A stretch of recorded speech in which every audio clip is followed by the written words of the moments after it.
because he does deserve to have his voice heard. Take a listen.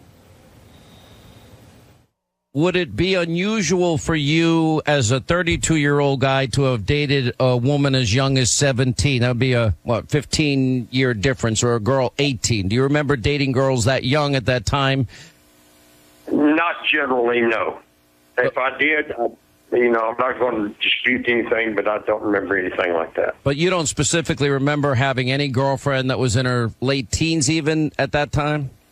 No, I don't remember that, and I don't remember ever dating any girl without the permission of her mother. Okay, so if Roy Moore doesn't remember, how could he say that it's definitively false? And number two, why would he need permission from any of these girls' mothers if they weren't underage? Sure, that's a good question. And culturally speaking, I would say there's differences. I looked up Allie's background there. Wow, that's awesome that you have got such a diverse background. It's really cool to read through that. But point is this: what does Allie's each culture background has have to do with dating a 14-year-old? I'm not finished with the context of it. Well, please answer. What does Allie Velshi's background have to do with dating children, 14-year-old girls? Sure. In other countries, there's arrangement through parents for what we would refer to as consensual marriage. So Allie's from Canada. I understand that. And Allie's also spent time in other countries, of which I've gone to. So it's not a bad thing. I don't know where you're going with this, Trenton. Stephanie, here's to answer your question. So he said no, so he answered no. And then he went on to say his process would be, before he date anybody, whether they're 25, 35, or whether he doesn't know their age, he would ask the mother's permission. So he actually answered no. There's no inconsistency in that. And I stand by the answer. To me, it's the most appropriate, proper answer. When I began to court my wife... I have not spent time in Alabama, and that is your community. You have young daughters. Sure. If your daughter was 14, would you think it's appropriate that she date a man in his 30s? Would you think it was normal that a random man sign her yearbook? I would say no. If someone came to me like what was postulated there and said, may I date your daughter, don't know her age, I would say no.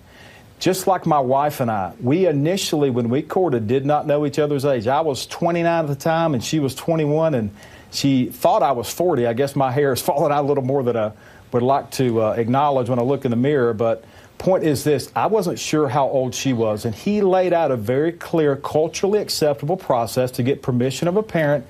Sometimes you ask the age as you're courting. Sometimes you wait until you talk to a parent. But a lot of he girls said no, so at that the was age his of answer. 14 haven't even hit puberty.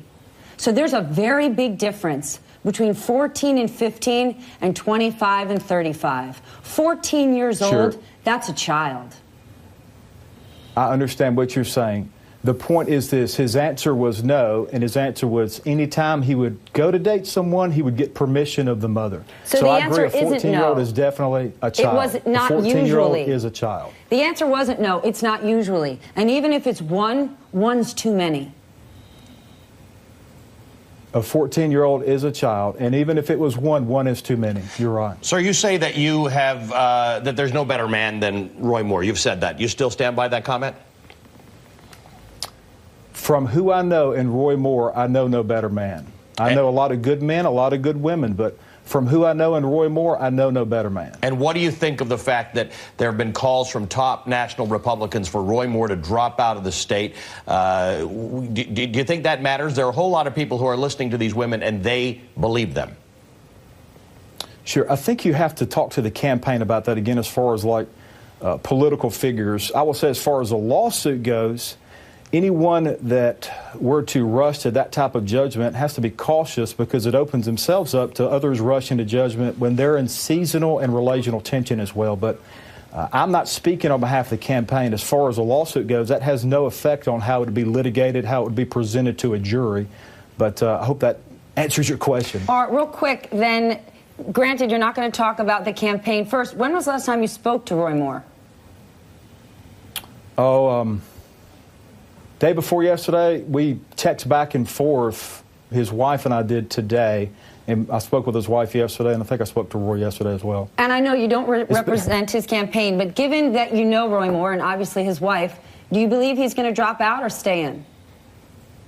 Roy's I believe, going to stay in because he has denied it, and that's the proper thing to do. If, in fact, this did not happen, which, again, there are processes even before the election to test out that they could go through if they really believe it happened. But I think the evidence is going to indicate that the weight of it shows that it did not. Yet we've not got that opportunity yet through litigation. But I do not think he's going to drop out. And if, in fact, these things are not true, the most appropriate thing for him to do would be to push forward. It's a time of seasonal tension.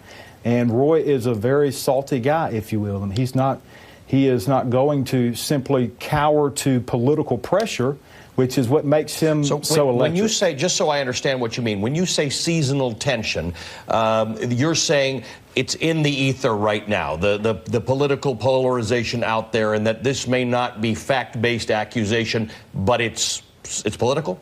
Is that what you mean when you say seasonal tension? I'm saying that obviously as elections approach, it's like when you get into the red zone in a football game. We've got Jersey Day coming up here down in Florida at several of the local churches because Florida State is going to be playing here soon. Well, they get in the red zone, they get pretty serious about each yard. So as you begin to approach Election Day, things get very intense. To the extent now that I understand it's amazing that the times we live in allows for this kind of a technology.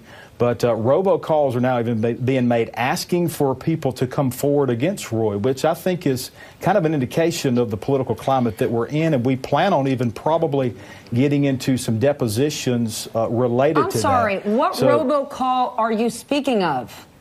And are you sure that robocall you're speaking of is a fact and is true?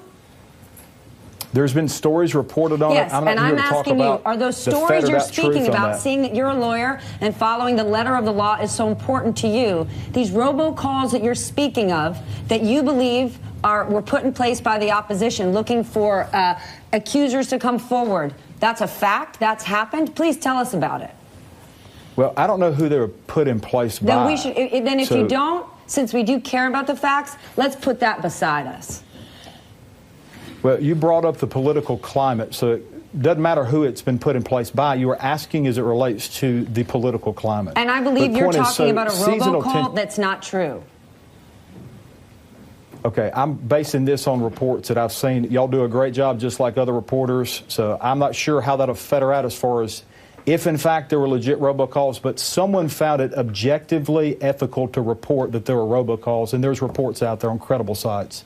So I understand the intent of your question, but the point is, as far as the litigation goes, we are plowing forward. We'll be looking at the evidence, taking depositions. There's been cases just like this in which falsely portraying people is, of course, something that is a tortious conduct. And so depositions allow for us to have the opportunity to present this evidence that will be under oath to a jury, and we're looking forward to that opportunity, and that's our plan, whether it's people in news organizations and newspapers. You know, we plan on turning every stone over and making sure that we shine the light in every foxhole. And you should. Discovery on all sides. Trenton Garman, thanks for joining us. Trenton Garman is an attorney representing Alabama Republican Senate nominee Roy Moore's foundation. Thank you, Trenton.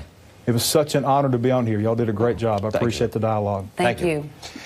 So the issue, the problematic issue here is that, as Trenton says, a court case is a court case, or hearings are hearings. We don't know what here goes to court. These allegations are old. They are, in many cases, beyond the statute of limitations, and there's an election in 27 days. So there's two separate things happening here, and if the argument is because this can't be heard by a court of law in the next 27 days, nothing should be done about it, that's going to be problematic to a lot of people, including the families of the accusers. Yeah, unfortunately, I can't hear anything that you're saying. Do you know why? Why? Because what in the world were we talking about other countries? And what country is it that you are from or where you visited? There's nothing cultural about my background that helped me to understand what that conversation was about. Is it that you were born in Kenya? Kenya, a country I'm guessing that I also lived in, I'm that guessing has that's where that was going. Absolutely nothing to do with any of this. And in fact, I feel sad for the people of Alabama who are trying so hard to get out from under a completely unfair stereotype, and then we're taken right back into, well, you people who are from some different parts and we live a different way here. You know what? Everyone in this country, no matter what community you're part of, no matter what culture you're connected to, we believe in the rule of law. And some sort of sexual misconduct with a minor in any part of this country is against the law. Right. All right. Allie can speak to those other places the other countries that that I've come from and visited. All right, stand by, everybody. We are going to talk about the GOP tax plan.